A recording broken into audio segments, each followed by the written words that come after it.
बहुत गलत है। मैं इसके पक्ष में नहीं हूँ। एसटी एससी में क्रीमी लेयर ओबीसी को तो पहले ही बर्बाद कर दिए। अब एसटी एससी में क्रिमिनल की बात कर रहे हैं। 1.3% भी एसटी एससी के पास जमीन नहीं है, किसान नहीं है और रोजगार नहीं है।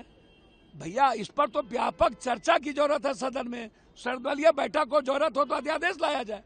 और यही बात यहाँ के आरक्षण में, जब आरक्षण यहाँ 67% दिया गया तो दोनों दल के जो सरकार थे उन्होंने सही तरीके से उसको प्लेस नहीं किया, सदन में नहीं लाया, सदन के द्वारा नहीं भेजा, कैबिनेट डिसीजन में कुछ त्रुटि रह गई।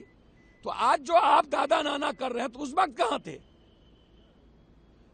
और यदि इतना गंभीर है तो विपक्ष और सत्ता पक्ष मिल लीजिए, अब मिल के सदन से यहां से भेज दीजिए। हर चीज में राजनीति, पहले ही आपने त्रुटि दे दिया हाई कोर्ट जाने का।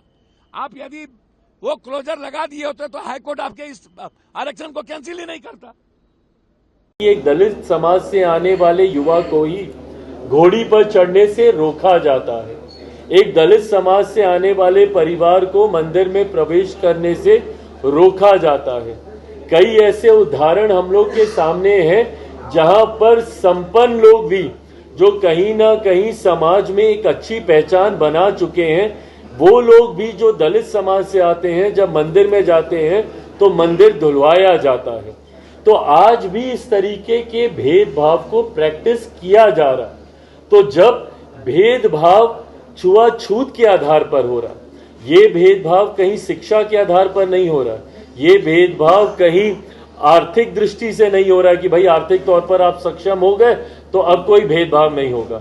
जैसा मैंने अपने उदाहरण में बताया कि कई ऐसे बड़े नाम भी हैं, मैं नाम नहीं ले रहा, आप सब उन नामों को भी जानते हैं। कई ऐसे बड़े नाम भी हैं जो अगर किसी मंदिर में चले जाते हैं तो उसके बाद उस मंदिर को गंगा जल से धोया जाता है। तो ऐसे उदाहरण आज की तारीख में भी देखने को मिलते हैं। तो जब ये उदाहरण है तो ये दर्शाते हैं कि ये जो भेदभाव हो रहा है ये आपकी आर्थिक दृष्टि पर नहीं हो रहा, या आप कितने कामयाब हो गए हैं अपने जिला में। मधुबनी गए, बड़ा शौक से एक मंदिर में लोग ले गया। हमको पता नहीं थी ये बात, लेकिन बाद में हमको बताया राम लखन जी रमन जी कि आपके जाने के बाद वो मूर्ति को धुलाया गया, उस घर को धुलाया गया। अब सोचिए। लेकिन 90% लोगों की तो हालत बहुत ज्यादा खराब है, उनको तो रिजर्वेशन मिलना चाहिए।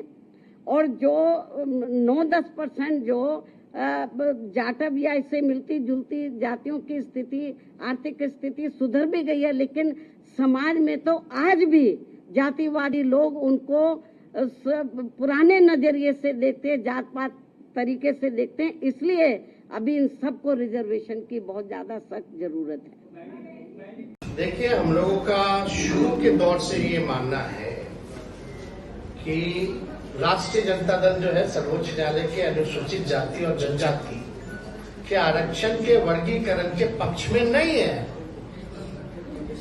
और ये निर्णय 1932 के पुनः पैक्ट और संविधान के मूल भावनाओं के खिलाफ हम लोग इसको मानते हैं। ये साफ बात है। आरक्षण जो दलितों को, आदिवासियों को जो दिया गया था, इसमें क्रीमी लेयर का क्या मामला है? इसमें आर्थिक तौर पे तो था ही नहीं। बाबा साहब अंबेडकर ने इसलिए आरक्षण दिया था जो सदियों से या अभी भी जो भेदभाव, ऊंच नीच, छुआछूत, जो डिस्क्रिमिनेशन जो चल रहा था उसको पाटने के लिए ये आरक्षण है। तो इसको तो आर्थिक तौर पे ये आया कहां से मामला? तो ये पूरी तरीके से हम लोग जो है इसके पक्ष में नहीं है। वर्गीकरण को लेकर के ये आर्थिक तौर पे नहीं है। अगर आर्थिक तौर पे ही आपको न्याय दिलाना है तो आप नौकरी दीजिए सबको। क्यों नहीं देते नौकरी? नौकरी की बात क्यों नहीं करते हो? कितने लैंडलॉर्ड हैं, कितने कम परसेंट, कितना लैंड किसके पास है? सबके पास है। आंकड़ा सबके सामने सार्वजनिक है, डिस्ट्रीब्यूट कर दो।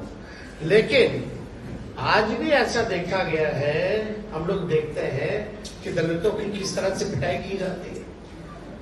जब शादी में घोड़े पे बैठा, घोड़ी पे नहीं बैठने दिया जाता, पूजा पाठ नहीं करने दिया जाता। दलितों और आदिवासियों को तो छोड़ो, अखिलेश यादव जी मंदिर जाते उसको भी धोया जाता है। जीतन राम मांझी यहां मंदिर गए तो उसको धोया गया। तो ये जो भेदभाव, ऊंच नीच, छुआछूत, कोई जो है अनुसूचित जाति और जनजाति का मालिक ना बने, उसका वो ना बने। दलित आदिवासी अपना भला स्वयं जानते हैं, अपना निर्णय वो खुद करना जानते हैं।